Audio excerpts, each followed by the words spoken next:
Jones. What? What's up, Mike Jones? What's up, Welcome man? back to the party. Hey, everybody. Welcome back to Hey. Adobe Live. We have a great crew in chat today. We've got Mark Bowden's here. We've got Gus here. We've got Lindsay. Creative South crew is representing. Mike, you're rocking some Creative South today, right? I am, yes. Old school Creative South. Right there. Creative Right South on, right represent. That's what's up. And yes, that's right, Ernesto. Who? Mike Jones. Yep. Hello, welcome back. At least once a week. That's it. It's right. Welcome back. If you're just joining us, this is Adobe Live. We're going to be having a great time today with this man over here. Yes, the one, the only Mike Jones. Mike, I was talking to someone this morning and think that I realized you might be the sun of the design universe. I think that all things orbit somehow around you, or maybe the Kevin Bacon. Everyone is Something 6 degrees. orbits around me, that's for sure. I think you might be the Kevin Bacon, 6 degrees from Mike Jones. Okay, yeah, that would make more sense for sure. Yes. All right, Mike, go ahead and introduce yourself. For those that don't know you, let everyone know who you are, a little bit about your rap career, and where we can find you online. Hey, I'm Mike Jones. Welcome back to day 2. I design for Aflac. I run a studio called Serve Studios, and I run a conference called Creative South. And I've been designing for about 20 years now. And you can find me online at @bucket826 on pretty much anything. So that's it. And quick version. Mike, you have something very special that just happened, which I'm looking at on your Instagram on my screen right now. You launched a book, right? I did. What a first feat. children's book. My pastor's wife wrote a children's book and asked me to be the illustrator, and we just had it published and had it pre-order started on November the 1st, and so it just now is getting underway. In fact, I think the book ships out on the 14th. So it was a lot of fun. Yeah, it was one of those bucket list things. So no pun intended, but I checked it off and it was a lot of fun. So yeah, check it out if you get a chance. Awesome. I think you got the link in chat. Yep. Yeah, we just put it up there. And I want to make a quick announcement. If you are watching this over on YouTube, we love you and we're so glad that you're here, but we'd much rather have you here than there. So come over to Behance, and leave us a red heart in the chat to let us know that you're coming over from YouTube. And if this is your first time here, Mike, we'll let you pick an emoji. What emoji should they put in chat if it is their first time watching here at Adobe Live? Man, is there a hamburger emoji? Oh, there's definitely a hamburger. You should do that one. Yes, drop the hamburger emoji in there if this is your first time joining us. And anyone, if you see the hamburger emoji, welcome them to our community. We are here every day. There's awesome content on Adobe Live for you to help you level up your skills. And one thing I want to highlight is the Daily Creative Challenge. Mike, what program are we working in today? Today we're in Illustrator. That's right. So we are over in Illustrator, which if you are looking to learn Illustrator, let's see, a little bit later today actually, there will be an Illustrator Daily Creative Challenge with our friend Cloudy, and it's coming up. And today I believe that they are working on, let's take a look, some logo designs, which would be really fun. Go to behance.net/challenge/illustrator, and that will be the place that you can get involved with those. Great opportunity. And Ricardo, Stephanie, artist of artist, Abdon, welcome to your first time. Thanks for the cheeseburgers. All right, Mike Jones, Mr. Mike Jones, the one and only Mike Jones. Are you ready to get started? I'm as ready as I'm ever going to be. All right. Let's go ahead and flip over to your screen, and I'm going to kind of ask you to recap what we're doing, what we're talking about, what we did yesterday. Let us know a little bit about that.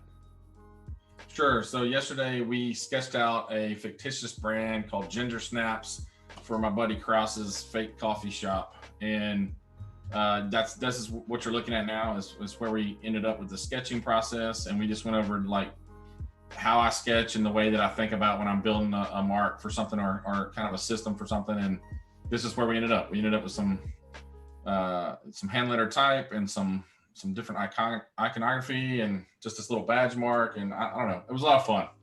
Yep, it was. And what programs were we working in yesterday? We were just in Fresco. Apologies, I should have said that. Yeah. No, it's all good. Yeah. And then we just pushed it over from Fresco. Has like a send to Illustrator button, and you just click it and boom, comes right over. And you can keep it in layers. I just flattened it into one image because of the way I'm going to work here today. It makes sense. So and now we're in Illustrator. Yep, absolutely. So yes, Ernesto asking, did you sketch that on an iPad? We did yesterday. We used, Yes, I believe you were sorry. using Apple Pencil and iPad, right? Yeah, Apple Pencil, iPad Pro for sure, and Yep. yep. And And what? today we're basically going to be using the pen tool a good bit. So Oh yeah, lots get ready of for pen some. tool. One of the questions that came up yesterday a whole bunch was, do you use a screen protector on your iPad? I do not. Okay, I don't either. I wonder if I should. Well, I think people talk about it like feeling more like a paper texture to draw on, Yeah, but it like, oh, it makes me just cringe. It's like nails on a chalkboard to me I'm when with there's you. that like, I'm oh with man, you. it's such a weird feeling. So yeah, I don't use one. Yes, absolutely. And Rob Zilla in the chat. What's up, Rob? Thanks Hey for joining man, us. Thanks for hanging out, dude. all right. All right, so let's go ahead and hop in. As always, chat, if you have questions about process, about things that we're working on, go ahead and drop those in chat. I'll try to answer them or ask Mike for you. And we will be going back and forth today between my screen and Mike's screen. He'll be working over there, but I'll be showing you and kind of filling in little details here and there. So if there is a switch, just know that you're looking at my screen and not some random one that is flown up on the screen. And Mike, we have a question for you right off the bat from Mark Okay, Bowden. Any go reason for why it. moving to Illustrator as opposed to trying to vectorize in Fresco? Oh yeah, this because I'm old school and this is just my process. So I'm sure there are 100 better ways to do this.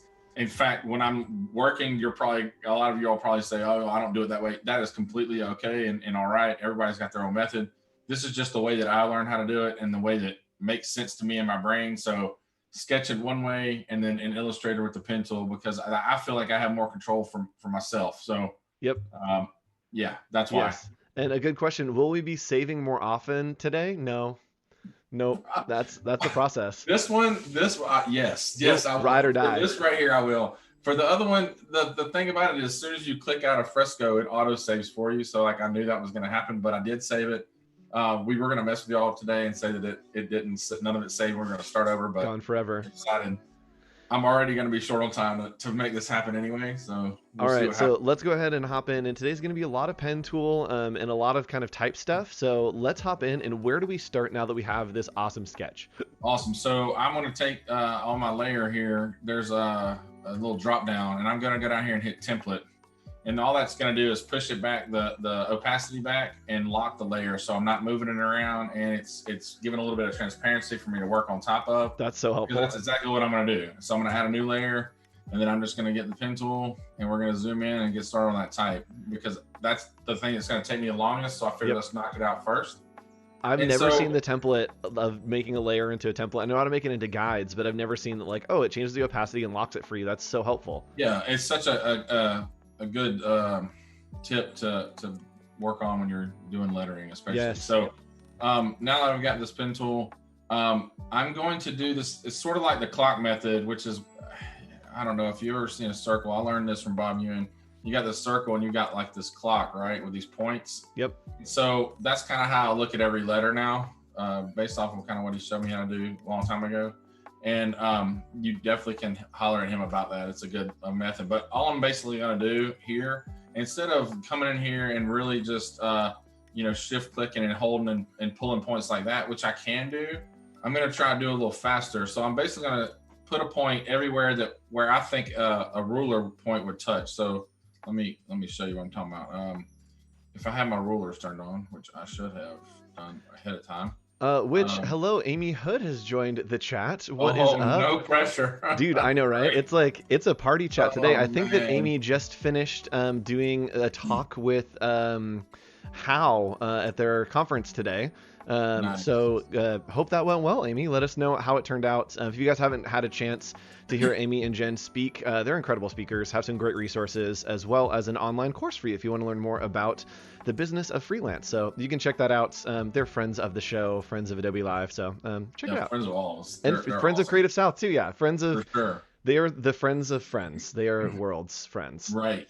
They're great. And yeah, definitely check them out. So look, real quick, what I did is I just pulled guidelines to basically wherever the lettering touches the guideline is kind of where I want to put a point. And so you can do this for every letter, but I'm not going to do that today. I'm just showing you like that's what you could do if you really wanted to make it super clean and uniform, then that would be the way to go. I'm just going to do it by my eyeball. So I'm And just so, going to go. yes, these are called, basically you're looking for the terminus of each letter, which is the like highest or lowest part. And I love that it's not about the perfect, like getting every last detail.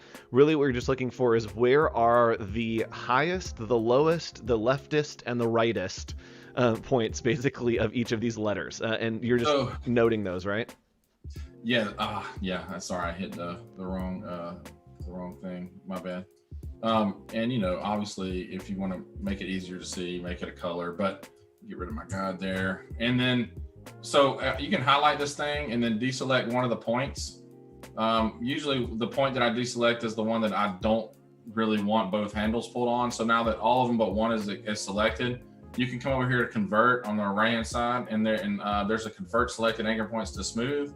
And just click that and it goes smooth already. And then what you can do from here is go back and just go ahead with your white arrow tool and straighten out your anchor points. And so you really want to try to make these curves, these handles on the anchor points even as you can. And so again, I'm just eyeballing this stuff. What is happening?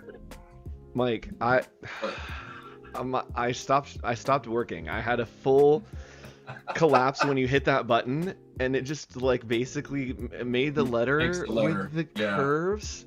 Isn't that crazy how that worked out? I missed one. Sorry. So now you're just gonna go ahead and take this over. I'll be back once you're done with this. So like on this one instance right here, where this point, let me zoom in here, where this point right here is, you know, it's got this weird curve, and you only really need to move this one handle. If you just hold down Command key on that, the Option key over that one point, you're going to see a plus, and then you can just move that one point, that one handle on the point, and that'll let you move this one. Yep. And so you try to like make it a 45 or straight down or straight up or straight, you know, or horizontal, whatever you need for that instance.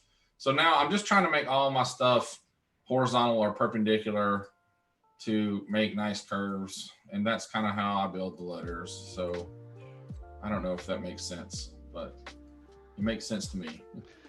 You know those times when like your life just changes in the blink of an eye and everything you've ever known is new again? This is the experience I'm currently having. This is so helpful, and I've never seen anyone do this technique of just like rounding out and converting to curves, because then it's not about having to draw it, because that's the hardest thing, is drawing with a pen tool to get those precise, you know, perfect on your sketch. Here you're just like, cool, it's going to basically do it for me, and all I need to do is smooth that out. Yes, do it again. Yeah, so and it's different for like, you know, shapes like this. I probably would leave it here and just pull that curve down. So I'm going to put one here, and then probably here. I'm probably putting more than I need. Encore. Yeah. Okay, that one. Yep. And then where? And then over there. Okay. And that's it. So, okay, so we have the shapes. Take us through it one more time. So we have the shapes, and now what are you doing with the points that you're selecting? So I'm selecting all of them, but one of them, and actually, it's usually the one that I don't need to have extra handle on. You know, like I kind of work with it last, and then I just come over here and hit the convert to smooth. And obviously, it doesn't look like it's supposed to, because this particular shape has a kind of funny anchor points. I think I have more points than I need in here, but nope, I need to have that one smooth also. So now I just eyeball it around my shape, my sketch shape, right? So I know that this needs to kind of come in, so I just pull it in and down. And I know this one needs to be flat, but it needs to come back out. So you can make one nice curve with 2 points instead of having a bunch of points. And you can keep everything at 45-degree angles or 90-degree angles. 40, yeah, you'd need to try. Now, sometimes it just, the way you drew it, it doesn't work out that way. And then you just kind of make it, if it doesn't work out like that for me, what I try to do is I try to make the point on either side be like the same parallel with each other. So at least like if they're not on a true 45 or a true 90 or you know, truly horizontal or whatever, I try to make them at least the same parallel, if that makes sense. Yep. Yeah. Oh my gosh, this is so crazy. I'm kind of tooling around with getting it to to match up with where I want it to touch, how I want it to look, that sort of thing. Here I probably didn't need that point, so we'll go get rid of it and just pull this straight out. That's crazy. My mind is like absolutely blown. So I mean, that looks like we have a connection back. So I think that it's working now. I'm not sure what happened. YouTube dropped out for some reason. But hopefully we're back. Let me know if we are. Put in chat that you can see us and that this is live. Put like a banana emoji or something. Let us know that we are back. And Mike, let's catch everyone up on what we have done while we've been down. Sure. So I finished the IN and the G top. And so I just basically took the G, copy and pasted it and made it the same loop for the A. And then I took the piece from the I and I brought it over here and made it the back end of the A. And that kind of keeps some of that consistency we were talking about yesterday about using other letters. So same for the N, you know, I don't have my N finalized yet because these two pieces are separate, but you know, you could copy and paste it and bring it down here. And now you've already got that letter built and they're similar. I mean, they're the exact same actually, but it kind of saves some time when you need to, when there's several letters that are the same, and it gives them all the same look. And obviously the N needs tweaking, like I said, but now I'm just trying to fix up the bottom half of the G here. Get this swooshy tail to cooperate. And it's so interesting because I think that people think about using the pen tool as being so precise and having to have every single detail dialed in. And this is reinventing the pen tool in the way that you use it, that it's like, no, the pen tool is the guide, and then the direct selection tool is what's actually doing the work for you. And I think that's so interesting that this is not really the pen tool. It's the pen tool's putting the points down, and then it's just direct selections doing all of the detail work. Yep. And that's the most time consuming part, but that's where you get all these fine things happening. So yep. And yes, less points. Do you ever find yourself, Mike, having way too many anchor points on something as you start to work through it? Oh yeah, all the time. And you got to go and clean them up. You got to go and clean them up.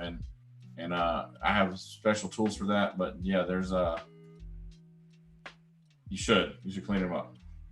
You don't need them if they're not being utilized for anything. Get rid of it. Yep. What is it? Keep it simple. Yes, the KISS method. Keep it simple, stupid. That's it. And someone had a question, which I think is interesting. Can you start with the curve style selected? Can you like start using the curves, or do you have to convert it to curves once you have the anchor points? I'm ask me another way. I'm trying to understand what they're saying. Yeah. So when we do the pen tool, right, and we do the highs and lows and lefts and rights, and then you select it, and then you convert the corners to the curves, right? We were talking about, can we start with that curves already selected, or does it have to convert it? You have to convert it to do it that way. But okay, if you're going to start it with curves, then just like watch on the R right here. If I was just going to start it with curves, then just click your first point and then go ahead and hold down shift and pull and just build it like you see it, right? Like if you're going to do it that way, then you could just click and do, go ahead and pull your curves ahead of time. But and some letters make sense to do that, right? And others, it's just quicker. Like the S, instead of taking all that time to get those curves perfectly at the beginning, I just rather have it all straight lines and then boom, and then kind of pull the curves each one at a time, like pull those points and handles out. That way I can kind of control them a little easier. Yes. It's also when you're building this, like on this R, for instance. So how do I explain this? So like right here on the R, if I was doing it, you could do it both ways still with both methods, but like you want to kind of come into to where the crossover is, and then you overlap itself, if that makes sense. I don't know how to. It's because it does a little swoobity. Yeah, and I want to make sure that I totally did that backwards, but you get the idea because now I've got to come back. But anyway, to get that curved loopy piece, there we go, to work right. So Yep. Anyway, let me see if I can show you. Ignore. I don't know why Flash Player just quit, but he did. We are in a cursed moment of technical difficulty, so just know that we will push through and we will thrive, and it's gonna be great if we all stay here together. And look at Blake Stevenson's here. Blake Stevenson. What? You got his shirt on, man. Oh, that's true. Aren't Blake you wearing made his this shirt? Hold on. Yeah, we're gonna cut away from your screen for a second. This is Blake's shirt. There we go. Creative South.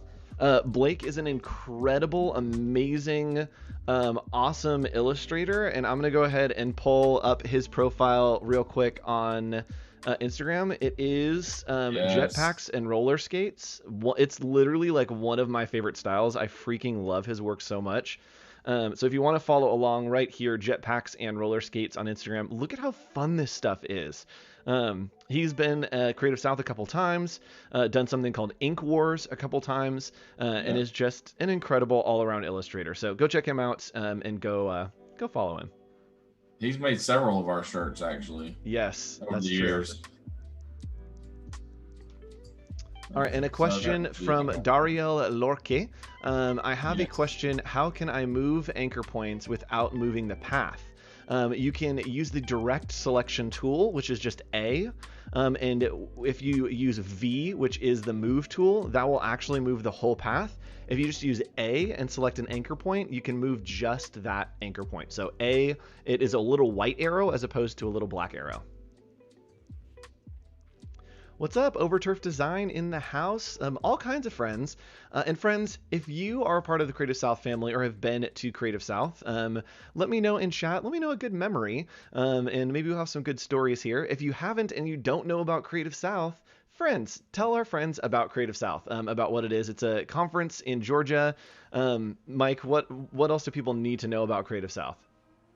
It's a lot of fellowship, a lot of hugging necks, a lot of breaking bread.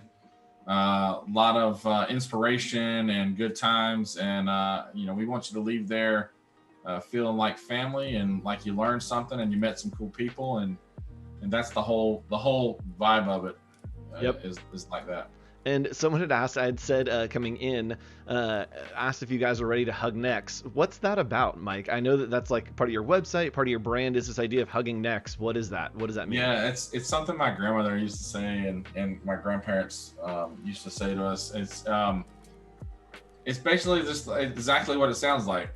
It's just hugging. I'm a giant person, right? Like in real life, I'm ginormous, and so when I hug people, like I literally have got you by the neck. So I'm hugging your neck. And so it's just something that we said growing up, and I just carried over to how I treat other people, man. I want to hug necks, and I want to sit down and have a meal with people. I feel like you get to know people really well when you break bread with somebody. So, and it's amazing what just hugging someone can do to their day, right? You can just brighten somebody's day by just letting them know that, like, I value you and I'm showing you that. And, so you just hug their neck and go have a meal with them, and I promise you come out better for it. Oh yeah, absolutely.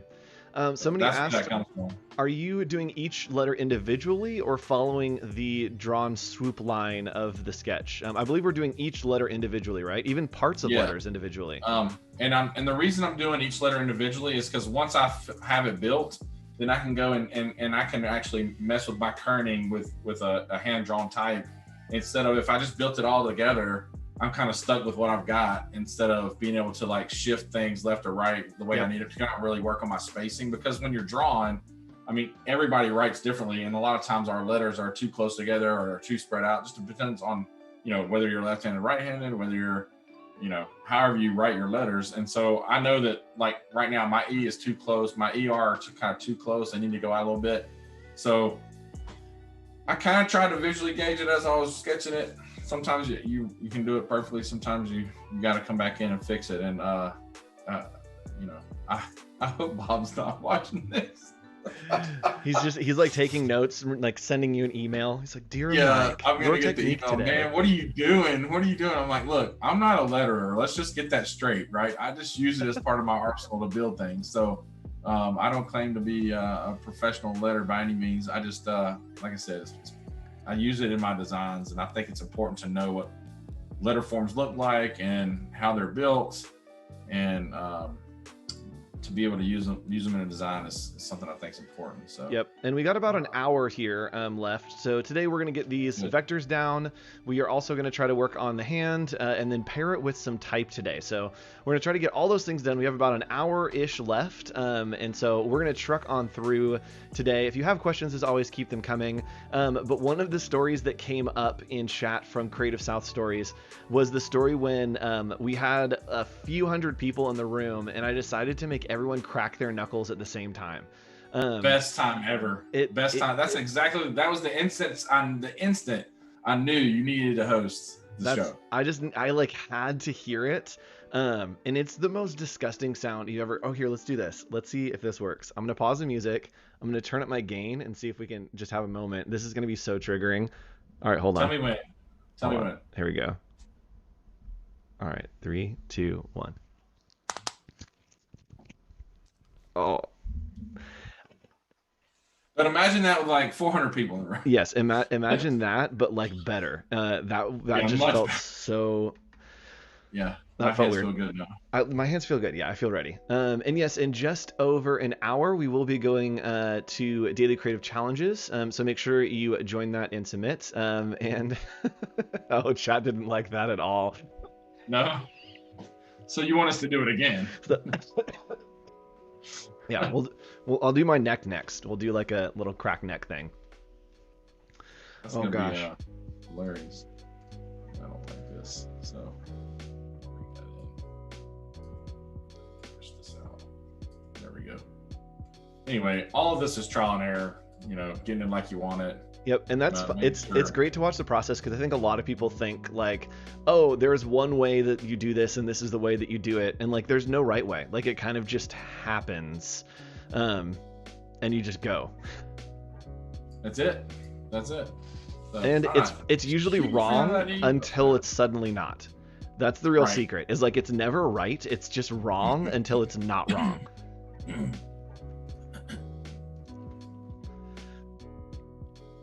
All right, so we're locking in these letters. It looks like we're getting close. We've got a couple letters left, some of which we have kind of shapes for that we can reuse, and then we're going to move on. And we talked about this yesterday.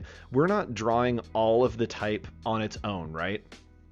No, just this piece.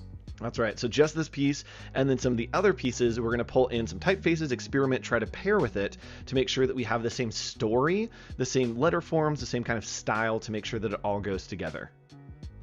That's it. So I'll try to knock this out quick. The rest of it will go pretty fast. E always gives me fits. And chat, if you have any questions, go ahead and drop those in. And will the words eventually be grouped as words, a single filled path? Do you, at the end, do like a Pathfinder to pull it all together? Yes. Yep. And especially when I'm finalizing it. Yeah, we'll get to that here in a minute. Cool. And yes, don't forget to stretch, drink water, and save your work. Oh. Yes. Well, I mean, we can let's save. Do that. Yeah, let's save real quick. So while we save, I want to tell you guys about some things that are coming up today. And right after this, we have our friend Cloudy from Illustrator doing the, Cloudy from Print My Soul doing the Illustrator Daily Creative Challenge. There we go. We've got some web design coming up with our friend Howard Pinsky, and then Jesse Showalter with the XD Challenge, and Doodle Therapy at the end of the day with Alice Lee and Susan Lynn. So make sure you tune in and stick around for those. It's going to be a great fun time. Oh, I have the hiccups. My goodness. I feel attacked. And we're back in here, and we're doing some more paths. Yes, I was just going to say, I hate when I'm trying to use the pen tool and the fill is turned on, because I just lose track immediately of like where I'm supposed to go. Oh, yeah. I'm with you.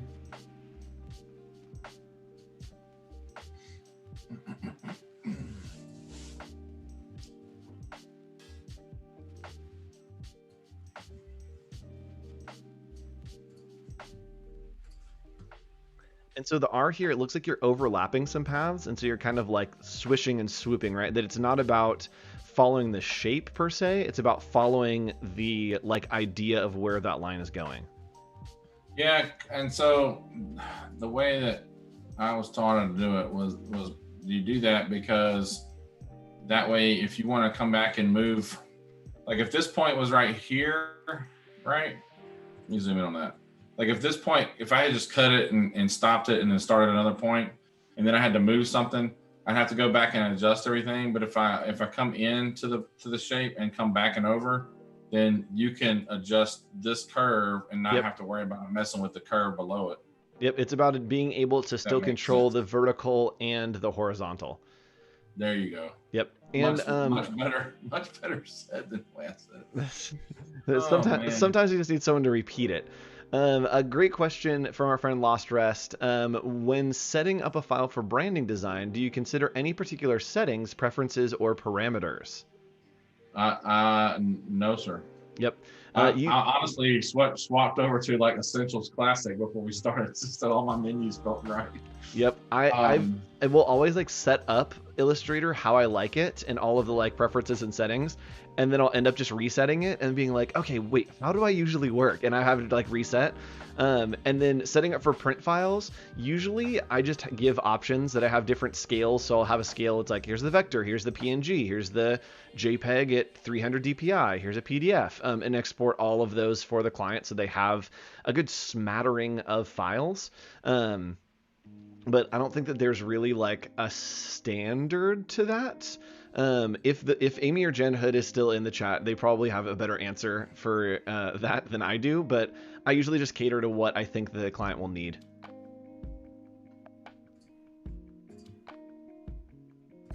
Oh, what are we doing here, Mike? What was that? That's where it overlapped and you swap it over to solid and it knocks its shape out. So that's awesome. I just got rid of one of the points that I didn't need. And then obviously this isn't smooth, so when these get combined, that curve will smooth out. And anyway, I'm just kind of... Yep, I like that it's just kind of piece it together and see what happens. And so we got about 45-ish minutes. Got it. So let's keep rocking, see if we can get through the badge, see if we can get something that's vectory, and maybe toss some color on it by the end of the day.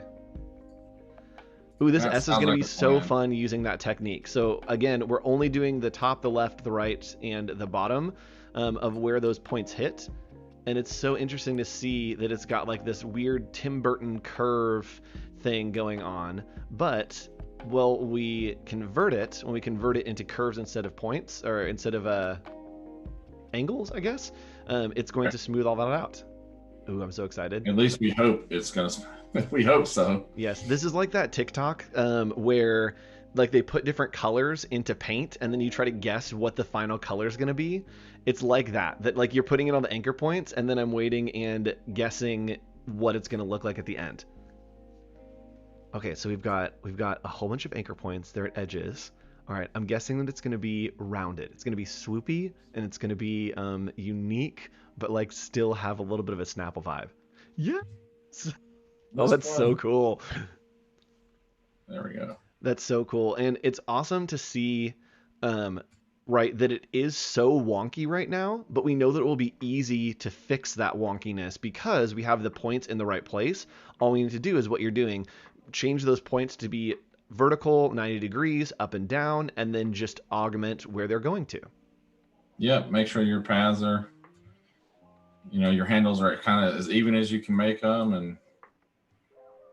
And the way that I like to think of it, for those of you that struggle with anchor points and with Bezier curves, is I like to think that each one is almost like a scavenger hunt. I know that's a weird thing to think about it, but each one's like a checkpoint, right? So that you hit that point and it's telling you, hey, we are coming from this direction and we're heading in this direction to this new location, right? So if we have an anchor point where the anchor is going up, dragged up, and then the next anchor point's to the right, it's saying, hey, we're starting at this anchor point, we are heading in an upward direction over to this next location. And that, in my brain, just helps to almost like understand how points actually work and how these curves are communicating in Illustrator.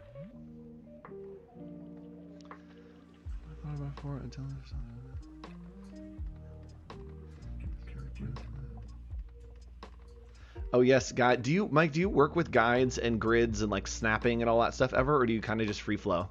I have it turned off right now. It's important when you're building like stuff that doesn't have so many curves in it, you know. Yep. So I use it. I'm definitely into that sort of thing, and use it quite often when I'm building marks that require it. But for this, no, I'm just trying to freehand it and get it as close as I can. Yep. Man, I love, and I think the signature of a lot of your lettering is that kind of point on the inside of the rounded curve. And I love that we're seeing how you do that now, that it's about keeping one of those points as an angle and then switching everything else to really be those curves. And it's so dynamic. Thanks. Magic. All right, that's good enough for now. As close as I can get it for right this second. Close enough. So because this got a lot of work. We can Yep. do a lot of work. And then we got a couple letters left, and then we're going to start filling in shapes, and it's going to come together real quick. Again, the same thing that we did yesterday is we looked at this composition, right?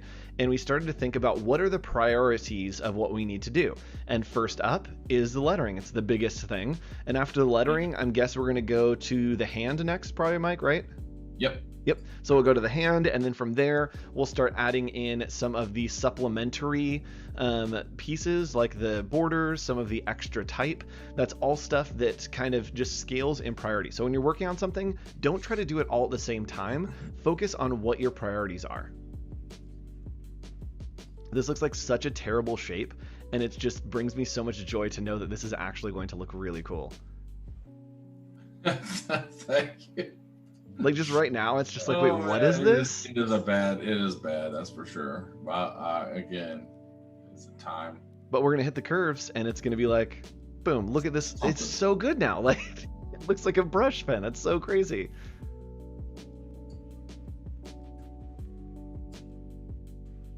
And again, we're trying to just keep those anchor points either at like a 90 degree or a 45 or at the same angle across, and that will just maintain consistency so all the letters feel the same, so it doesn't feel like anything's too crazy. And Carol, couldn't you use the lasso tool to select the points? Yes, you could. Not a lot of people. That's probably exactly what I should do. Yeah, not a lot of people know about the lasso tool in Illustrator. So if you hit Q, it gives you the lasso tool, and you can click and drag just like in Photoshop, and it will select all of the anchor points that are selected inside of your drawing. So it's a super handy tool if you're trying to grab certain anchor points, just the lower half of letters, just a single letter. You can go in there, and instead of using the rectangular selection, you can go in with that lasso and really get into the details of the anchors that you want to get. All right. And again, we're building all these letters individually so that we can go back, we can make augments, we can make changes, and kind of play around with what exactly we want it to be. Even spacing and whatnot, right? After the fact, we can say like, oh, we want this a little bit closer, this a little bit further away. Anyway, that needs to be more like that. But and a quick announcement for all of our friends. We are doing something on the streams called Artist Spotlights. We'll be doing one in about 40 minutes here, but there's something very special that you can do, and that is above the chat where you all are talking. So it would be right, wait, hold on. Over there, that way. Next to the chat, you can click on info. That will give you some info about us, about the stream. And then right next to that is the Artist Spotlight, where you can nominate one of your friends to be in the Artist Spotlight. So it's going to be a very fun time at the end of stream. We're going to look at someone's work, highlight them, and give them a good platform for you all to follow, to appreciate, and to see some cool new work. If you want to suggest your friends and nominate them, you can do so in the Artist Spotlight tab right over there.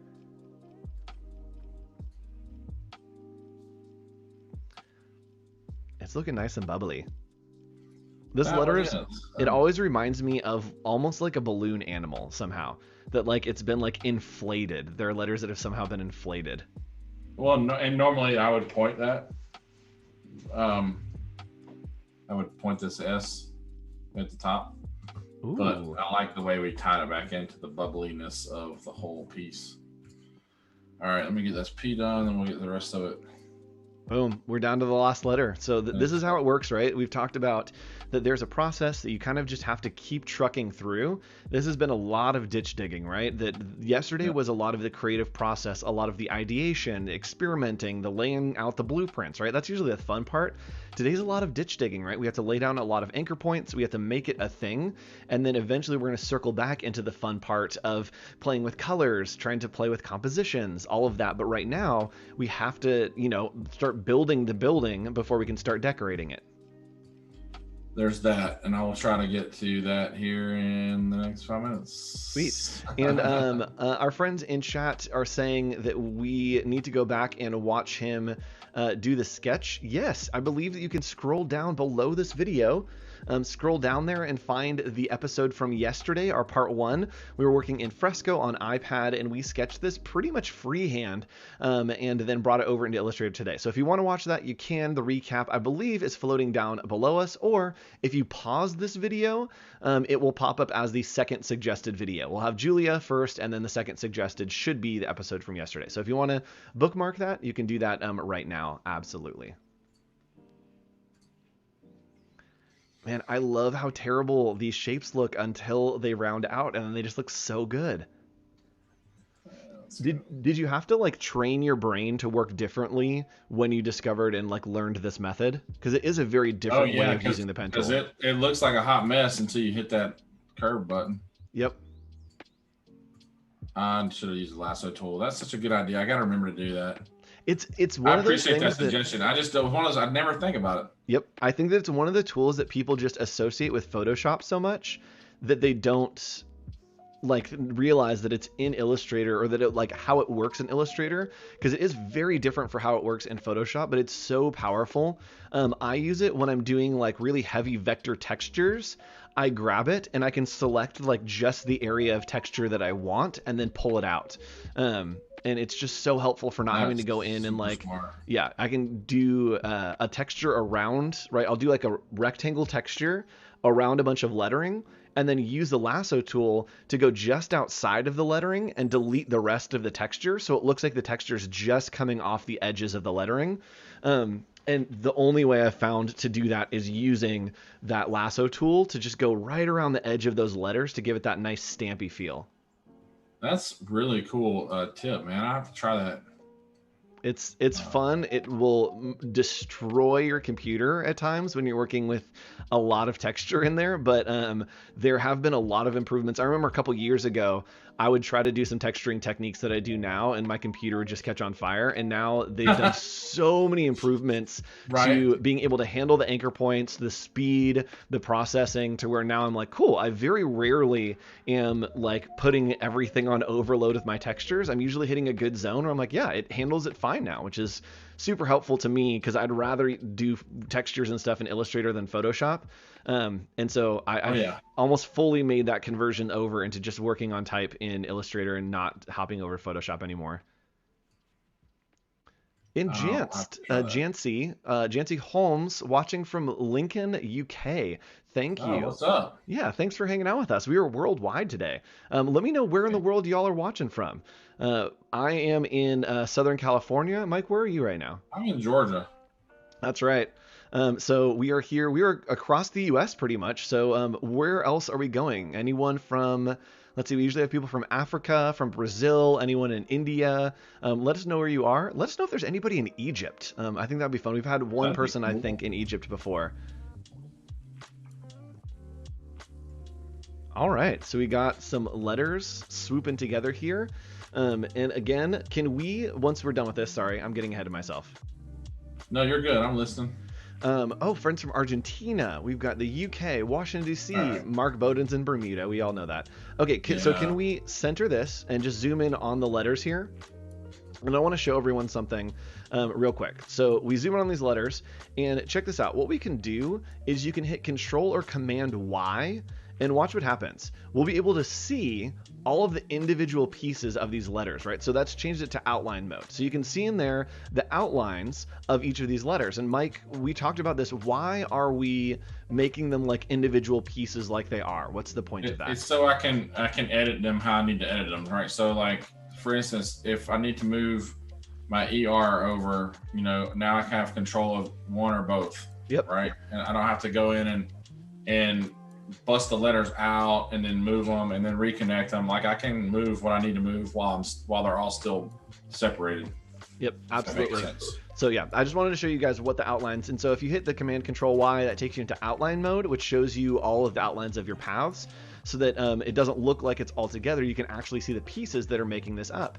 And look at this. Darren is from Egypt but lives in Canada now. We'll count it. We'll count it. What are the chances? We got it. So we have friends from New York, Birmingham, a lot of friends in Georgia, South Florida. What's up? Our friend in Bangladesh. There we go. We got someone from India. A couple people, Ritvika in India, Oregon, Canada. My goodness, y'all are coming through. Thanks for joining us today. All right, so in our last half hour, we have our type here. What's next? What's next in your priority mind, so Mike? For me, obviously there's lots of things I would change, but I'm just tweaking it now to get like where I want my letters to be, and then I would probably combine all of this and clean up my points. I'm just gonna push this out just a little bit further. All right, that'll work for today. Not static about that ER, but whatever.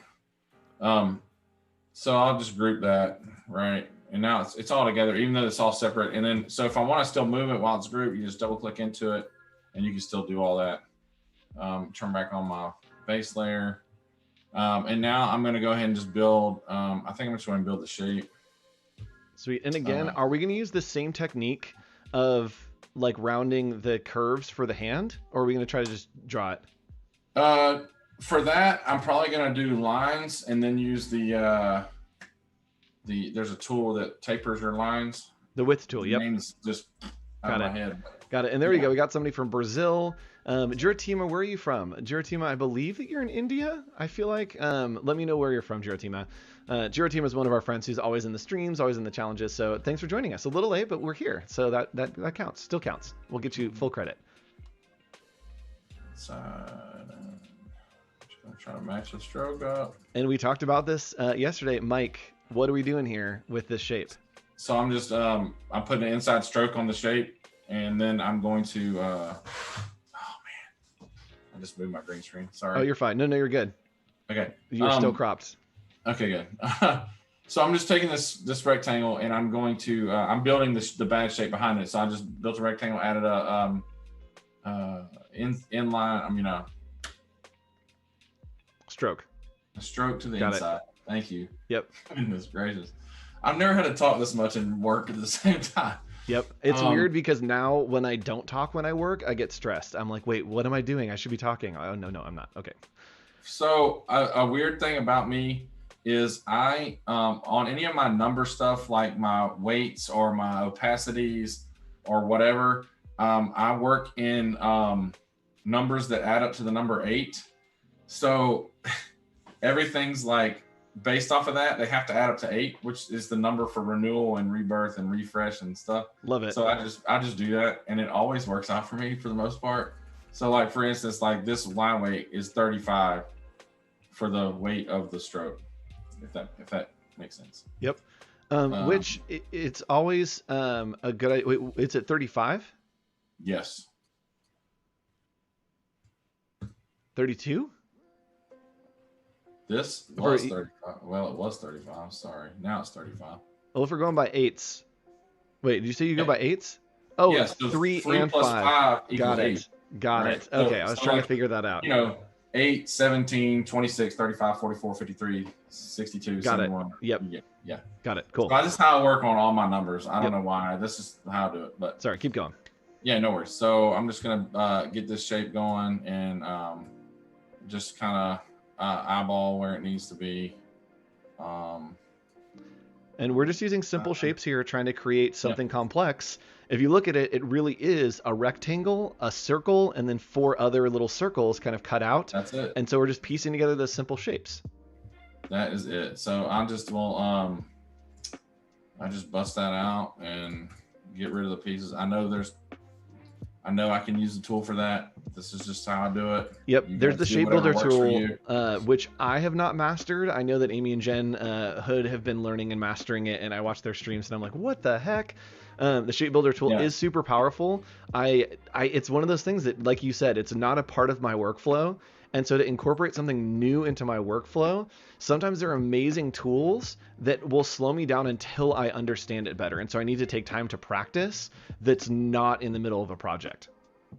And that's exactly where I'm coming from. I know I've seen it work. It works great, but it's not what I'm normally doing.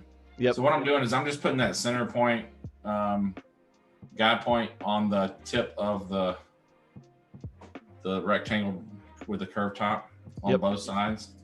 And this is the easiest way to do the scalloped edge, is to literally do a circle, and then we're going to use the Pathfinder tool, and think about the Pathfinder as a hole punch.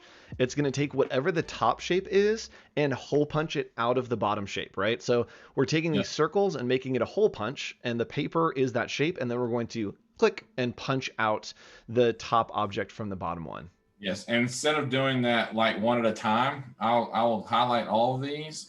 And if you do a Command 8, it groups all of those together as one solid grouping. Yep, compound path. And then a compound path, thank you. And then I will do and then I'll bust it out. Yep.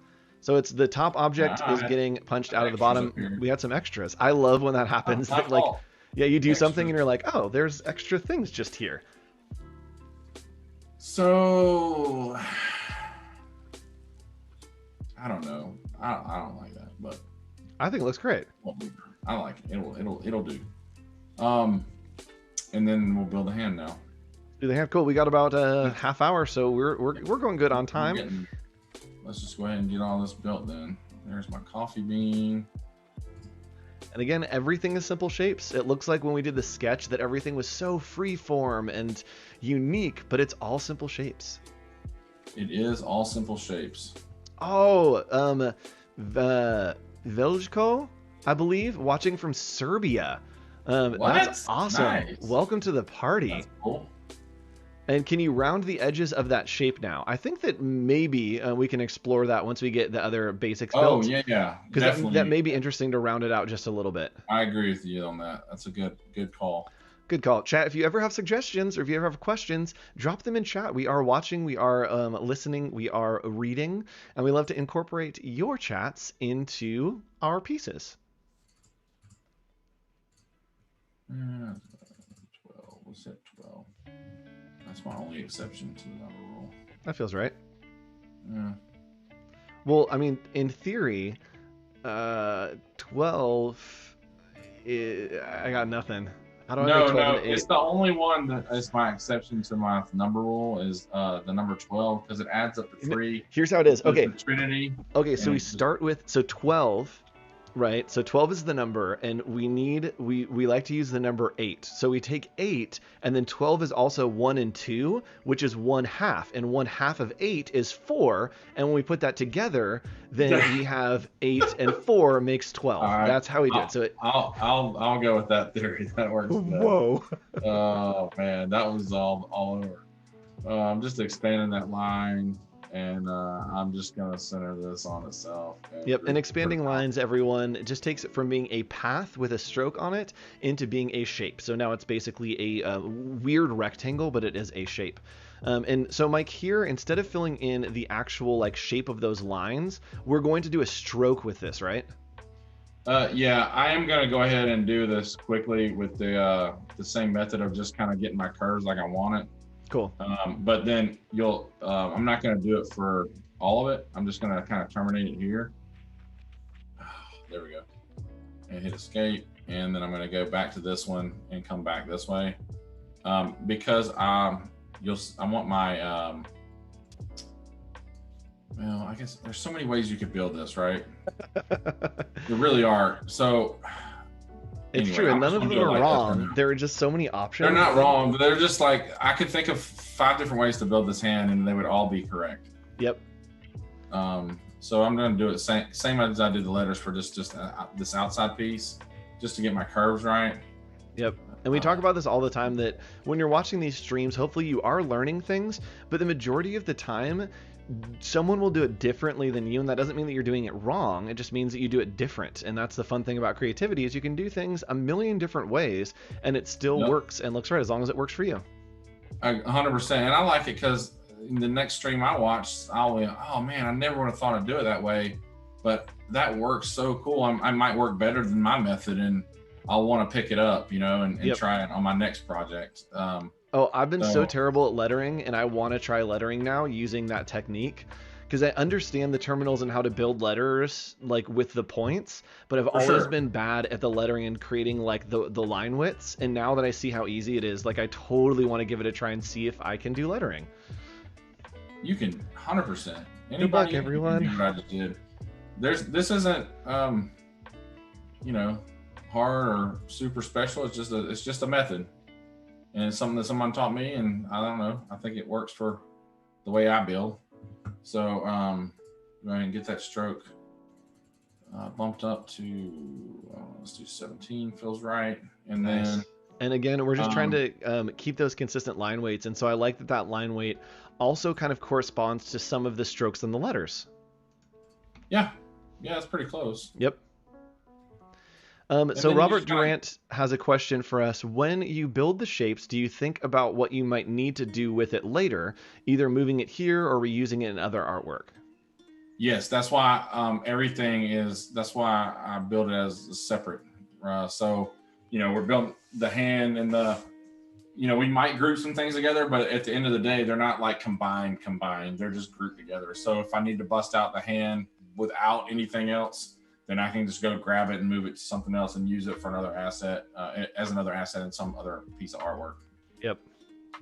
If I'm following the question correctly. And we just did this actually on another shape, but I'm going to kind of narrate as he's doing this. Right now, he's creating the paths using the pen tool, using anchor points. And so this is a path with a stroke on it. I believe in a second here, we're going to convert this so that it's no longer a path, so that it will be a shape. But first, I think that Mike is going to use the line width tool, which is a super powerful tool to keep it from looking like it does now, where it's very chunky. And it's going to give us some dynamicness to these lines, much like what's happening at the bottom. Dynamicness. That's exactly what I'm going to do. And but before, also another thing that I do that I didn't do with the lettering, and this is just me, and I work left and up, right? But I always take this before I do it. I'm just going to keep a one that's already all the letters busted out over here. Yes. Just in case I got to go back and tweak something down the road. I'll do the same thing with the hand and the shapes and all that. You got unlimited resources. Like, might as well have some backup copies of everything. And I should have done that before I busted this shape out. I should have had one that was all the shapes combined. Yep. In case I needed to go back and tweak and redo. That way you're not having to rebuild from scratch. Yep. I always have the base type that I work with. I have the type with the effects that I have on it, and then the type that is not outlined, and then the outlined version. I always have like 4 different versions of everything as I'm working, just so I can grab it at any point, make a change, and then I know what the steps are in between those two. So I'm going to pull this.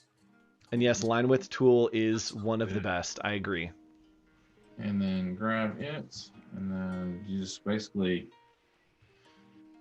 click the point you want to mess with, and you pull it in or out. So we want to kind of make this one all the way, and then you can slide it. Once you have, like, you can slide this. If I want to make it wider, I can slide it back and forth, and I can take this point and slide it back and forth to kind of gauge what I want that. Yep. Did you also know, Mike, that you can augment the top and the bottom? So if you drag it out, you can actually like click on it, and then I believe you hold Alt or Option, one of those two, and you can adjust whether the width is on the top of the line or the bottom of the line. I did not know that. It's magic. I know I'd used it forever, and then I was like, oh man, I really want to just have this like width on the bottom, and then figure out like, oh, I can individually drag out these anchor points, and it created like some really weird widths, but it was fun. That's cool. And then you also can do the other cool part about that is you can go back in here, and since it's still a path, you can move the path still after you've already augmented the tip of it, if that makes sense. And yes, lots of people playing around with Illustrator on iPad. I was actually working on it this morning. I was going to sit down and work on a project, and I thought, what if I went downstairs and I made some breakfast, got some coffee, and I sat at the kitchen table. I opened up my iPad, grabbed my Apple Pencil, and started out on sketches, started out on type lockups, and then came upstairs and just picked up that cloud document and started working upstairs in my office. So it was, it's so helpful to be able to just like work on the go casually and just not be locked to my desk all the time. And we got about 20 minutes here, Mike, so we are making good time. I just want to keep telling you the time because I will forget and then be like, we have 2 minutes left. Good luck. So we have about 20 minutes left. All good. I'm almost done with it. Yes. The chairs start to win. Yep. I'm the same way. I very often will stretch my legs under this desk and make it look like I'm still sitting, but we'll be just kind of in a squatted position here and get those legs worked out. I'm almost at the point where I want to sit on one of my legs, but that means I have to get out of the chair, and that's never a good look for me. Chat, let us know if you have any questions about pretty much anything. We'll be doing the artist spotlight in about 20 minutes here, but we'd love to chit chat with you as we continue to build this shape out. And Mike, here's a question for those. Yes, are we going to do one path and then just change the width? Yep. Awesome. But the only difference is on this, I will on the stroke, I'll make the stroke the same, which was like 17, but then I'll go into the stroke panel and I'll make it rounded so it's got that rounded top already. Oh, I've never thought about the combination of using the width tool with a rounded edge. And then that's you just do it like so that. smart. I never would have thought to put those two together. And then I'll just copy that and then flip it with the reflect tool. And then I'll just move it around until I get it like where I need it to go. That's so crazy. So when you're designing stuff like this, are you trying to reuse as many assets as you can? I do, yeah. I mean, if you've got it already on there and it's built and it works, you know, copy, paste, shift, turn, whatever you need to do. Yep. One, it helps with time, and two, it adds more conformity to like what you're building, or uniformity to what you're building.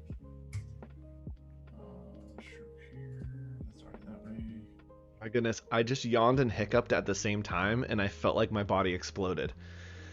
I bet that didn't feel right. It was jarring. It was. I'm all right now, Chad, but we almost had emergency on the stream. Yeah, I wonder if that's ever happened, and I'm sure it has, to people live streaming and then something happens and then like chat has to like get someone there. Stat. Really? I don't know, like maybe, right? I don't know. The one thing, and I'm not wishing this on us, but like maybe it could be cool. I haven't yet been streaming when there's been an earthquake actively. We have earthquakes all the time here in California. It's not a big deal to us anymore. We're kind of just like, oh, hey, earthquake. And I can't wait for the day that I'm live on camera and there is a little earthquake. We get a little shimmy shake. We get to vibe down together. So when that day comes, chat, hopefully you're there and we get to experience it together. Bro, pass on all of that. Oh, that's right. Because you're in Georgia. Do you guys have like tornadoes and stuff, right? That's a thing? Yeah, tornadoes are pretty bad, but earthquakes are, I think I was in one earthquake in my entire life, and it was when I was about, I don't know, let's say I was about 6 or 7 years old. We had an earthquake come through Columbus, and I was, this never fails. I was in our neighbor's house, and we had just walked in to visit. My mom, I'd walked down to this little living room area, and my mom was like, don't touch anything. And like, I walked over to their stereo and I flipped the on switch because I wasn't going to listen, obviously. And as soon as I flipped the on switch, the earthquake happened. And I flipped out. I thought I had messed up something in the house. I didn't know what was going on. She runs in there, scoops us up, and runs into the doorway. And then I later learned it was an earthquake. But what are the chances that exact moment? That's so funny. Yeah. So we have them so often here in California that I think there's like a limit of maybe like, I'd say, at 5 or 6 seconds, I'll look up from my desk. So usually like I'll just work through it and be like, oh, hey, an earthquake's happening.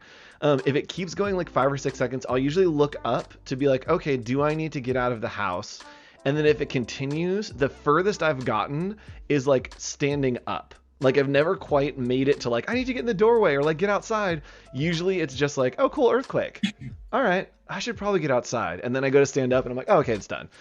So it very much is just ingrained in my brain. And hopefully there won't be a big one ever. But if there is, I will definitely probably not even leave my house. I'll just be like, oh, it's happening. Wow, look at this. Everything's shaking. Think about it, man.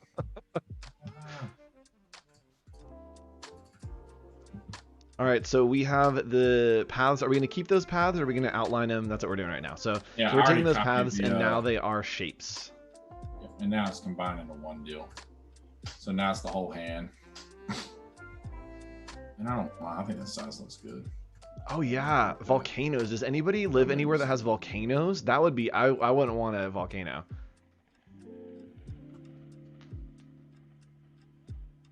Nice.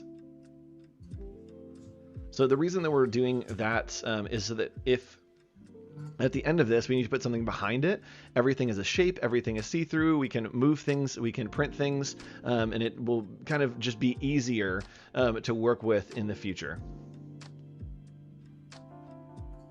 Yes.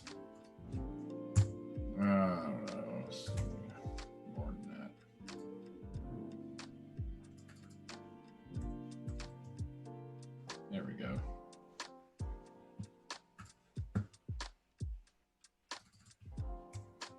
And let me know, everyone, if we are having any issues. It looks like we might be buffering again. Not sure what's happening, but let me know if that's happening. We'll continue on because the recording should be good, but it looks like maybe YouTube is back on the fritz. So let me know if y'all are having any issues, and hopefully things are still looking good. So Mike, now we're going on again down that level of priorities. We are now going into the lowest priority, right? Of doing just the extra accents. We have the hand in, which is what we want. We have the piece in there. We probably want to do maybe the splashes on the top. And then it's just a matter of us filling in all the little details. And that's really all that we need. That's it, man. So I just copied from the ones from the hand up here. And then I'll just draw one separately. For this top piece. And yes, someone has suggested, are we going to try to do that maroon color? Yes, I think that we'll try to mess with that a little bit last night, and it looked pretty cool. Yep. Y'all, Wade Acuff is in chat. If you all are here, or if you've seen any of the streams, you know that Wade is probably my favorite person here on Adobe Live. He's usually my moderator. So Wade, thanks for joining us. Hope you're doing well over there. Wade's an amazing illustrator. Click through on his profile, see his work. It's amazing. Absolutely incredible. All right, so we've got the splashes, and I think all we have left, right, is the type on the bottom and then some extra accents. I think we're pretty close. We've got about 10 minutes left. We are hitting deadlines right here. I'm trying. I'm going as fast as on the fly. Oh man. Let's see. Oh my God, grab it. Looks so good. It's interesting how the rough sketch can become so clean so fast, and then it just takes it to a whole new life. It makes it not like, oh, it's just a hand-drawn sketch. It's like, oh, this is a professionally designed like lettering piece, right? It's not a sketch anymore. It's become this whole new thing.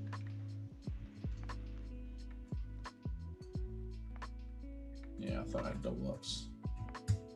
And more double ups. I do that so much. So I have my mouse.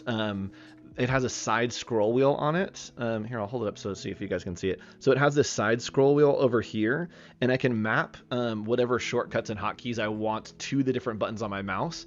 And so I have that set to change the line spacing. When I'm using type, I can just use the scroll wheel up and down, and it will move those up and down.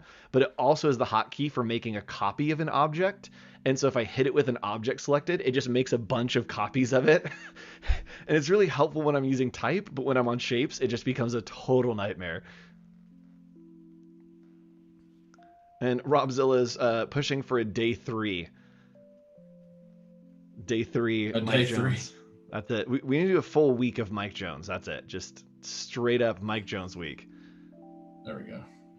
So here, what are we doing here? We're adding a stroke on the outside? Yeah, I'm just adding a stroke on the outside to go ahead and bust out my shape.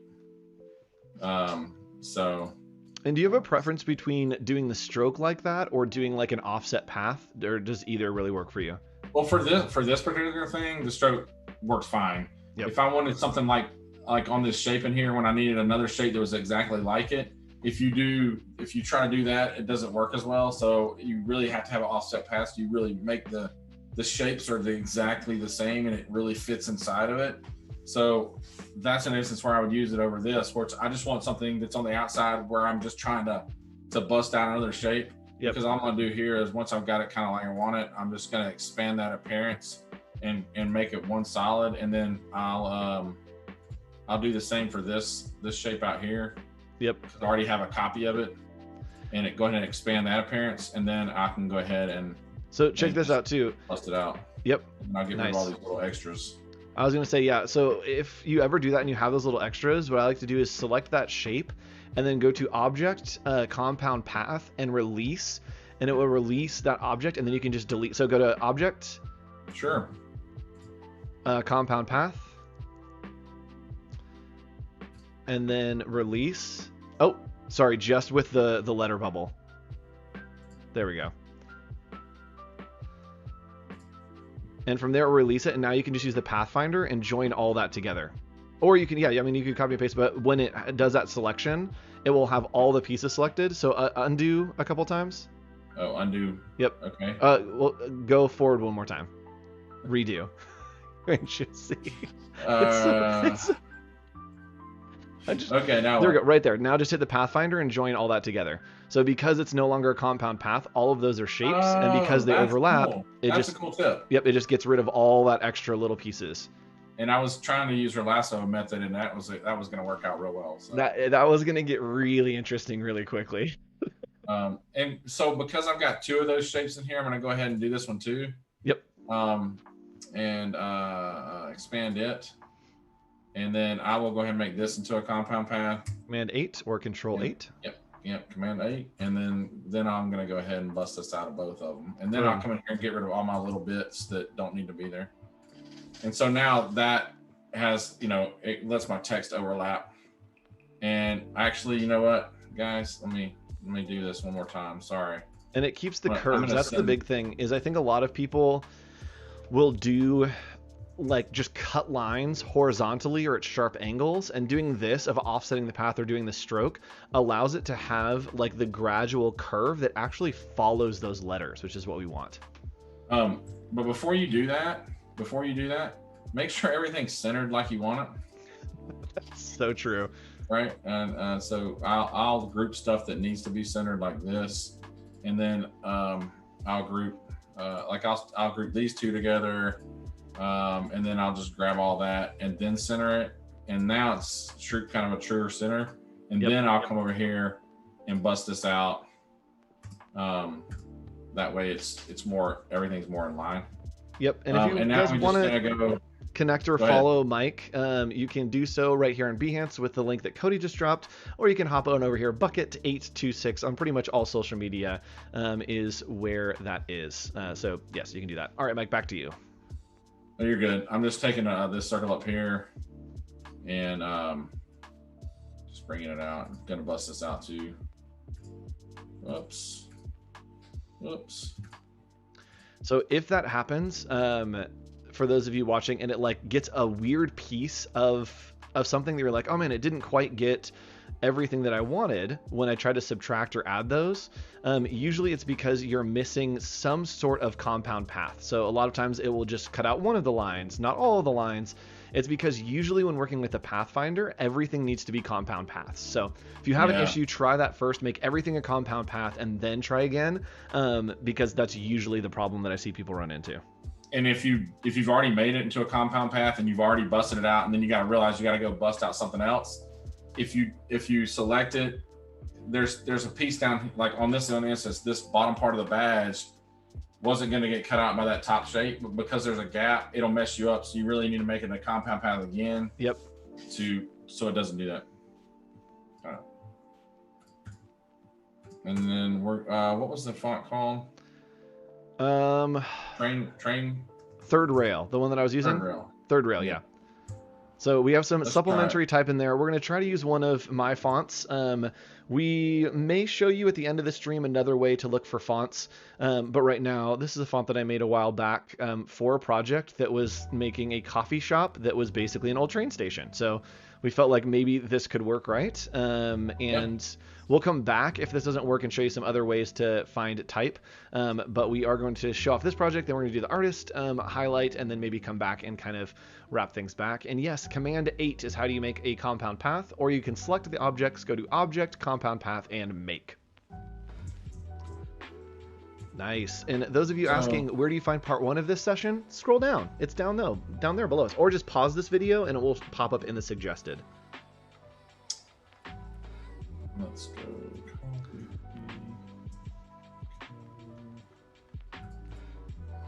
I'm just realizing this is such a side tangent. Here's how my brain works, everyone. As you're working on this, I had an itch on my arm and I scratched it and realized that I think a couple days ago, I forgot to trim the nails on my other hand. And so one of my hands has trimmed nails and the other one does not. And I'm just now realizing this on stream. So I'm a professional. Yeah.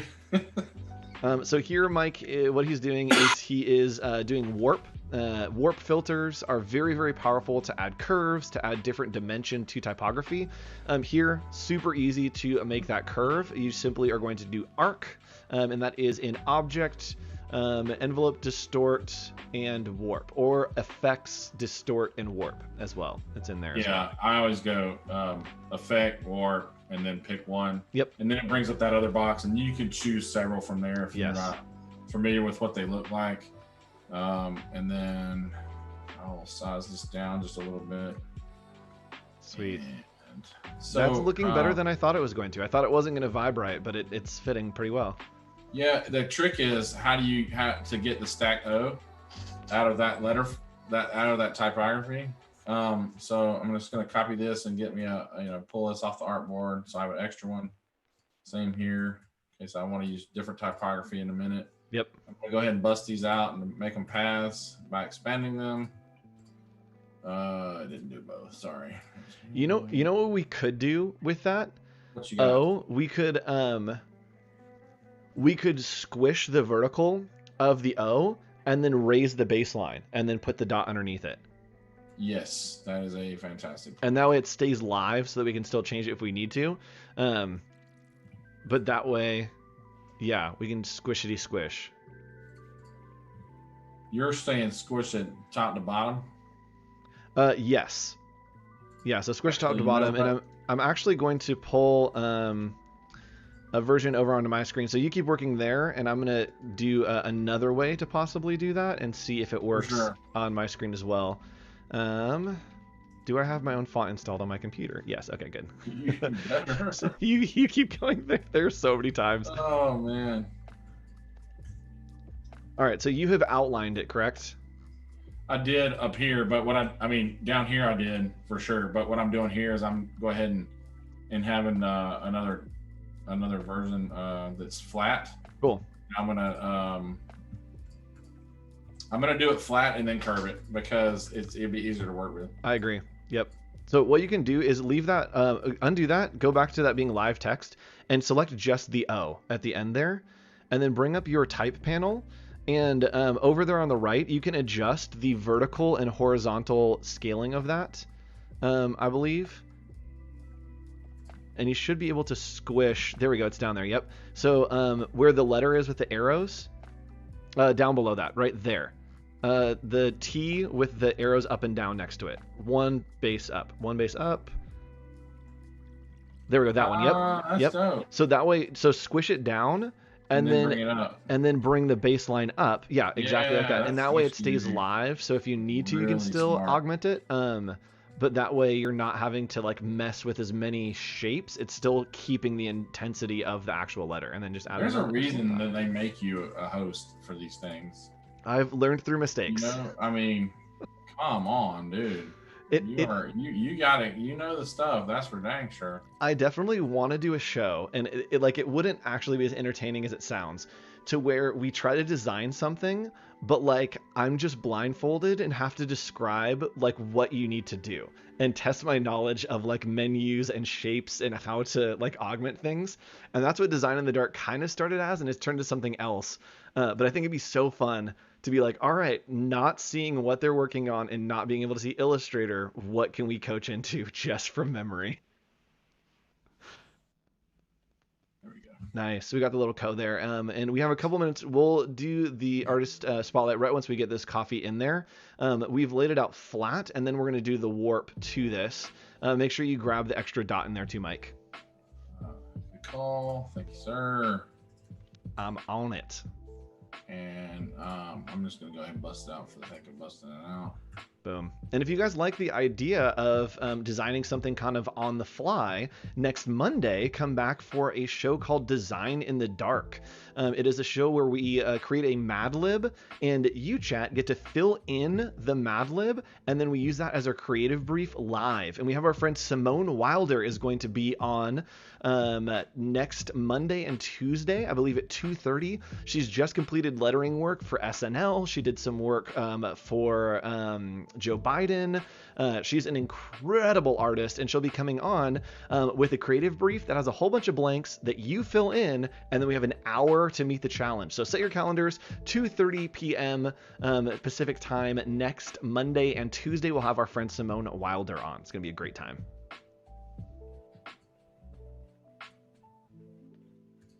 Are we adding an extra? Oh, we're doing the line on the top and the bottom. Do this here. That's so smart. I would have never thought to do that. If you do this here, you can go ahead and bust everything out as shapes. Yep, you forgot the dot. I always forget that dot, man. Thanks. Bust it out as shapes, and then then you can do your centering. Except I gotta have that dot. It's literally ruined our process. It has like made it 10 times slower than it needs to be. So then you do this, make that a compound path. Yep. And then hit your warp, and then that way everything bends the way it needs to bend. Exactly. And what I like to do is now take that mic and squish it in. Just grab the corners and then squish it in. Yep, exactly like that. And it's going to maintain those letters, but give you a little bit more of an evenness so it doesn't look as like stretchy. And so I love to do that with warp, is kind of just push things in and out. And yes, Robzilla, it is like a visual ad lib. It is very much a freestyle, but only with shapes and colors. And then we just...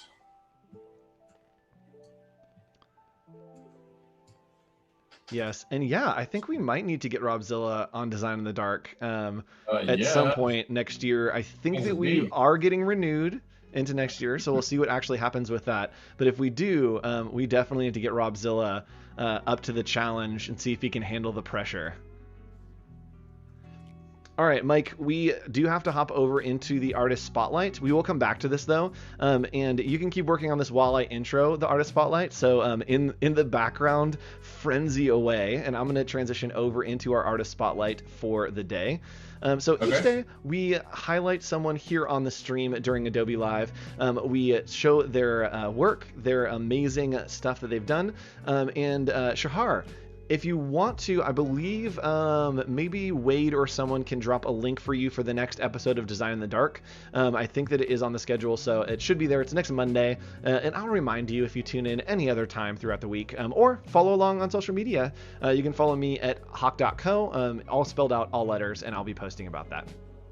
All right, so today we are checking out a new friend, and our friend's name is Rosanne Rosario. There we go, got it, Rosanne Rosario, and let's take a look at their work.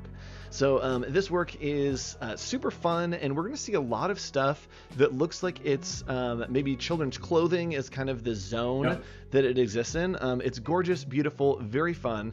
Mike, are you ready to hop on in? I am. I'm with you. Sweet. Where do we want to start? Do you want to pick anyone? I mean, I think we need to start with Juicy Couture. Oh, I think that we absolutely need to start with Juicy Couture. I think it's a must. I agree. It feels on brand for us. Right? And nothing is more on brand than Juicy Couture babies. That's right, Juicy Couture baby That's clothes. it. Yes. I mean, wow. Look at how she took that and did put it on baby clothes. That's something else. Yes, this is These are gorgeous.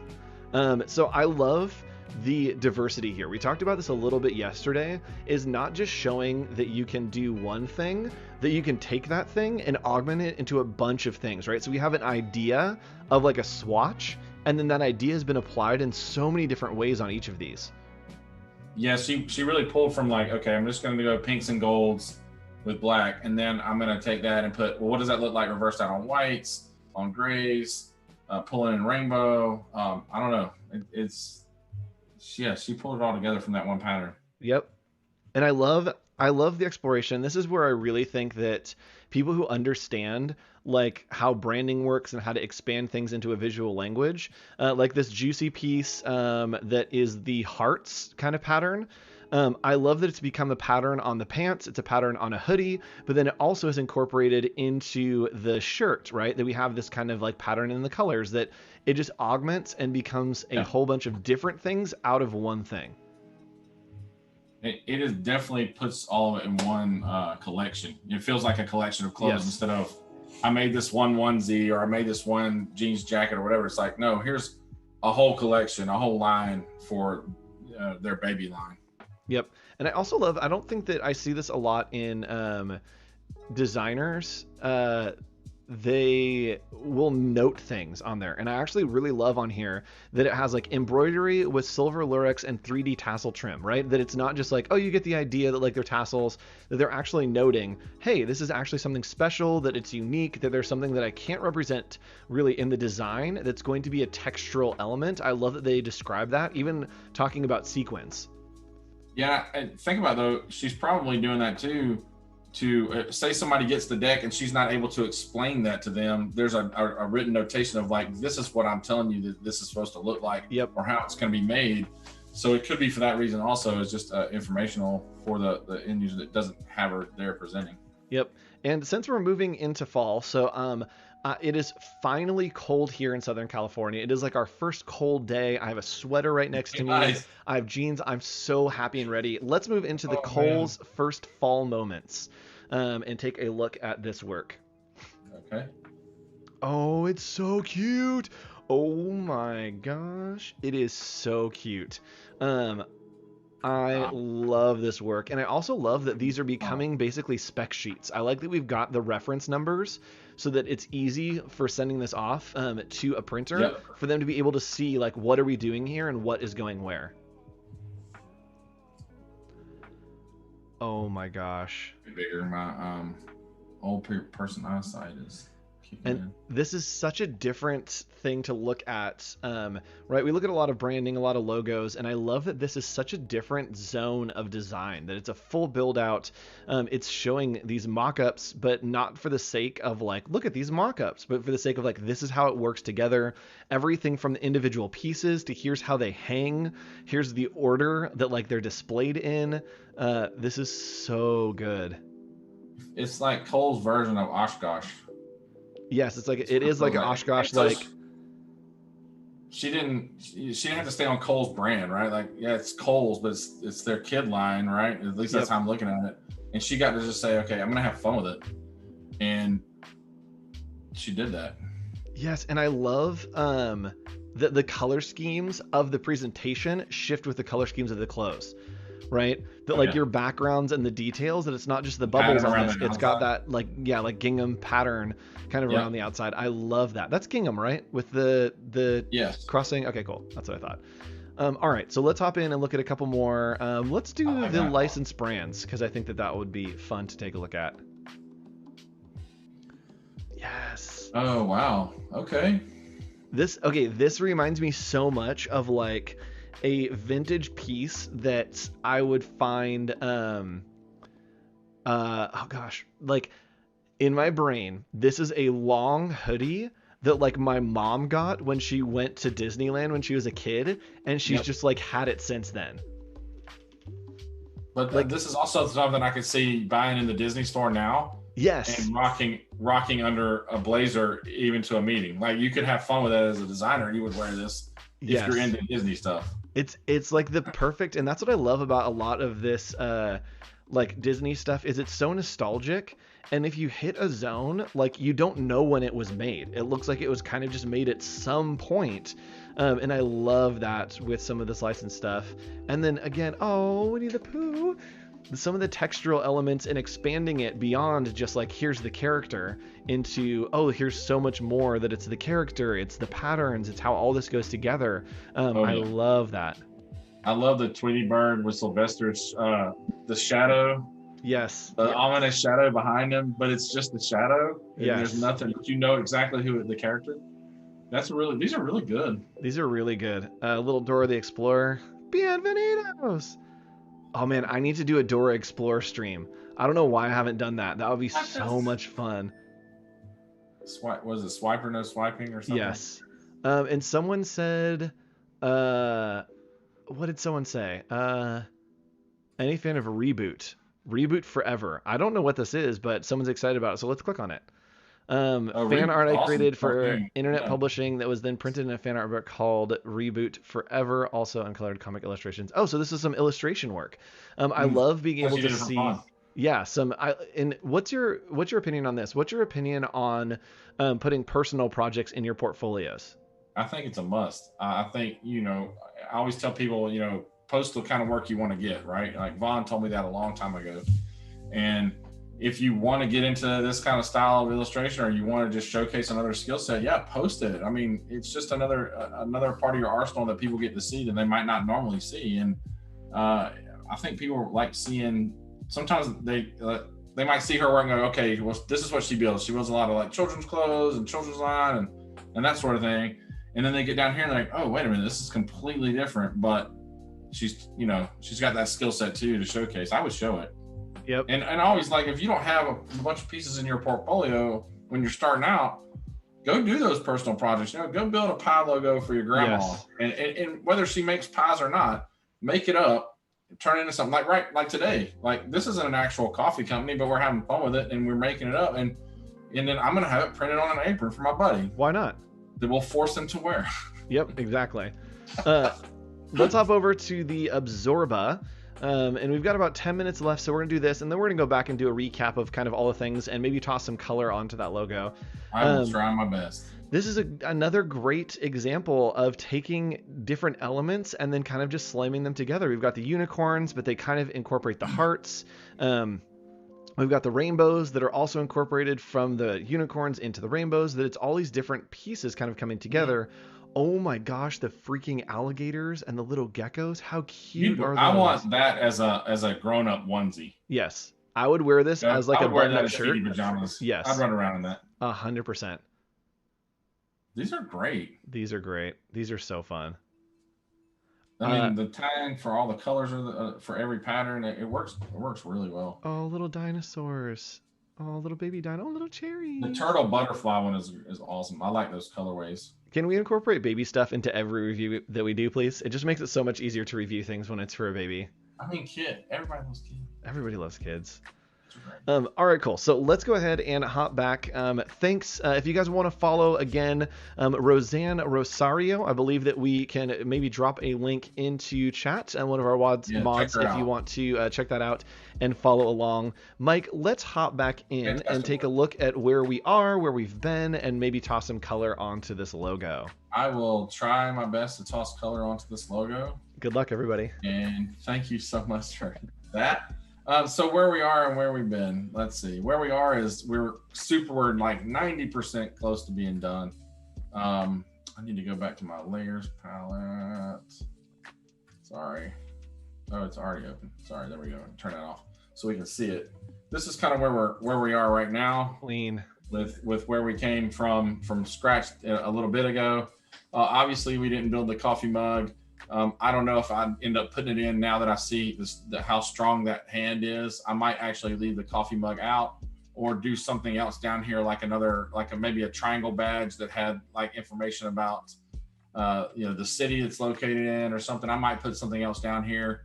I might work a little more on the ribbon for where the coffee company is located in the typography. But that's stuff that it's the fun part is tweaking it. Now you kind of got this base of this badge / logo, and you've got all these things that you can pull out and use for other things. The fun part is coming here and tweaking it and trying out different typography and trying out different little elements to make the badge truly shine. So, and that's what I would come back and do for the next stages. I might even take the trademark piece instead of doing it side by side, and I might stack it right here with a line just to fill in that gap or something. Yep. Also could might put a do the circle R, and even though it's not registered, no one knows that but us. Whoops. And how did you just get the circle R so fast? It's option R. No, what is it? You're gonna ask me that. It's one of those things you just know how to do it in your head. Nope. Oh, a drip in that space would be super nice. That's a great idea. So option 2 is TM, and option R is a circle R. Oh, I usually make those from scratch, which is not the way to do it. They're pretty much built into every glyph system that like Myriad. I just like Myriad has a. Am I saying that right?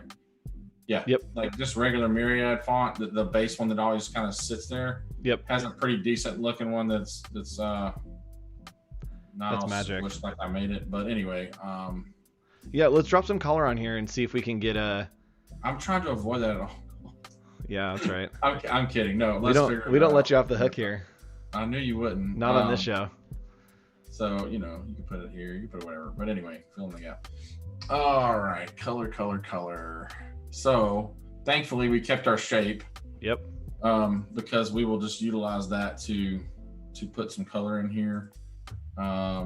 Anybody have any? Y'all want to try that maroon? Let's do like a maroon background with maybe orange type. Okay, so let's try. Let's go into the color palette here, and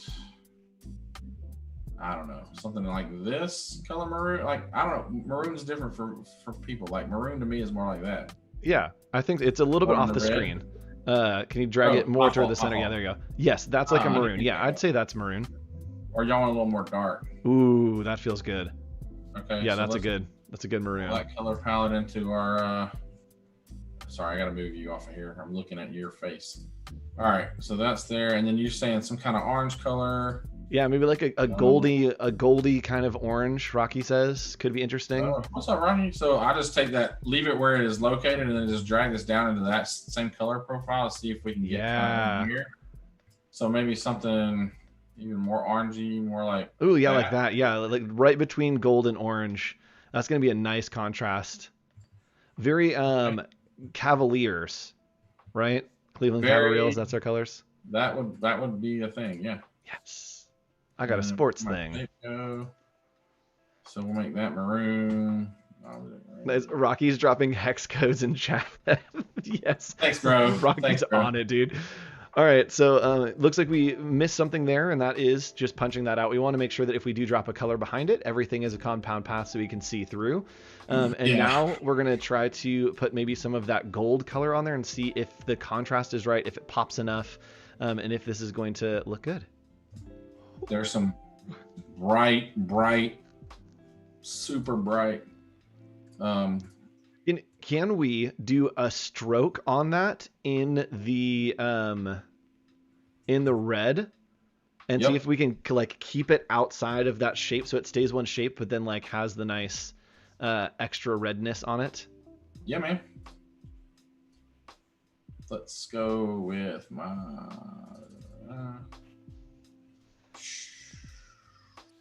Yes, hours and hours chasing colors. I agree. Adobe Color is a great resource as well. It's just color.adobe.com. A really great resource to find some new colors.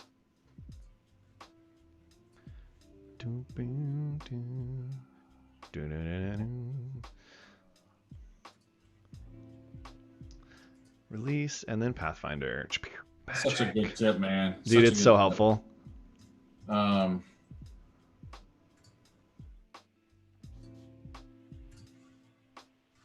Of course, I didn't select all of it. That's my bad, y'all.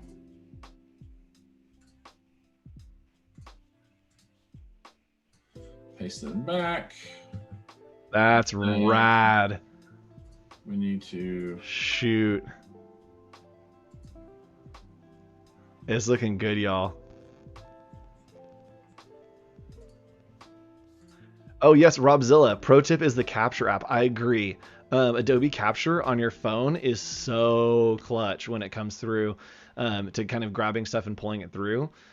Also, something that nobody that I've seen knows about, Adobe Comp. It's on iPad, and you basically can make your compositions and then send it to InDesign, Photoshop, Illustrator. It will open the document in any of those, and you can have like all of your compositions ready to go and then place things into it. So I use that a lot as well. It's one of those apps that I found that I was like, wait, why have I not heard about this? Because it's super powerful.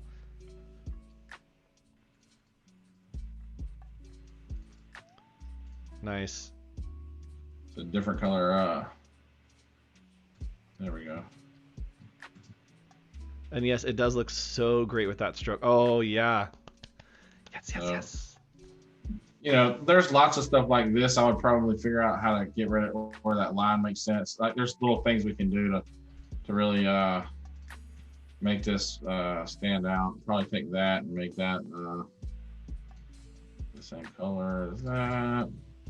I don't know. I probably wouldn't use black. I probably would come in and do some kind of like. Do you want to do like a dark brown? Darker. And that way the coffee bean at the top can actually be like a coffee color. Okay. Like that kind of, right? Dark brown, and then it kind of still goes together. Something like this. And yes, Lost Rest, doing Adobe Comp, putting it into InDesign. I do that all the time if I'm traveling. I'll go through, lay everything out in Comp, get home, toss it in InDesign, and just plug stuff in, and it's so powerful.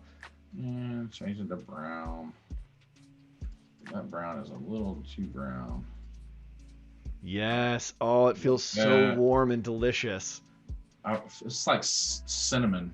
And I don't know. This feels like a specialty drink that I would get like around the holiday season. Like it's just coming. It's like the pumpkin spice latte, but for coffee.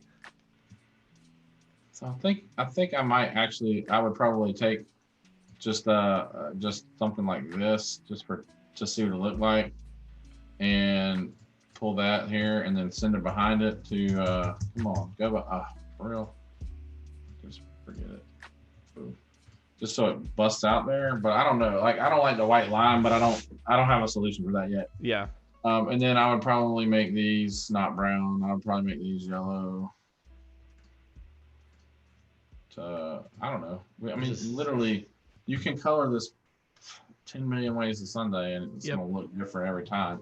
But you guys get the idea of it, right? Like it makes a badge and kind of makes some kind of semblance of a coffee brand, and this would be super easy to grab and pull out. So I think that we could do it now, Mike. Can we grab the lettering with the outline and pull it out as if we were making a sticker? Sure. So I would just take that, copy it, and move it over here and paste it. And well, my outline, I should have had. That's on me, y'all. Oh yeah, I got some meter limits happening. I didn't hit the stroke was.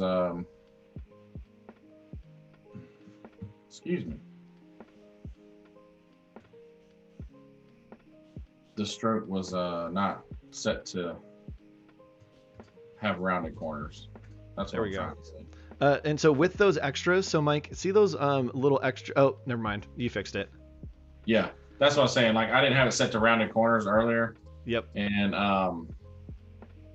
so that's why you had all those little weird points going everywhere. And now we fixed it. Yes, I love that we've incorporated that into your workflow already. That's so rad. Yeah, I use that all the time now. So yeah, now you've got this as the sticker part, and you could take the hand, bring it out too, and add it in here. We could probably put it down here somewhere and make it like. There's so many things you could do with this whole thing now. Put it as part of the eye. I don't know, like make it. Looks like a chef's cap. Yeah. Put it right here on the eye. Yeah. There we go. It's the hand, and then you could outline that in red and keep going with with just having it. You can also just make this the sticker by itself with the coffee bean and the 3 dots, and it could work. Yep, and I agree. This turned out so well. This is bomb. This is gorgeous. Thanks for joining us, Mike. This was super fun. Did you have fun? Enjoy yourself? I had a blast. I hope you guys learned something and enjoyed it, and just and had fun hanging out with Andrew and I'd do it again. It was fun. Sweet. Yeah, and it was a great time. Right after this, we have some more content coming up for you here on Adobe Live. We have Cloudy going with the Illustrator Daily Creative Challenge right after this. So if you watch today, you learned something about us working in Illustrator, stay tuned because we're building a logo in the next stream with our friend Cloudy. So stick around for that. And then Howard Pinsky, Yes. Jesse Showalter, and Alice Lee coming up with some XD and some doodle therapy goodness. So stick around for those. And Mike, any parting thoughts for our friends? Man, I hope y'all have an awesome day. Holler if you need me, and I'll see if I can get this finished up and posted somewhere on my socials to see what it finally ends up being. There we go. So thanks for joining us, everyone, and stick around. We have Cloudy up next. When you enter her chat, give her a yellow heart emoji to let her know that you've come from this stream, and we will see you all there. Bye. All right, y'all be good. See ya.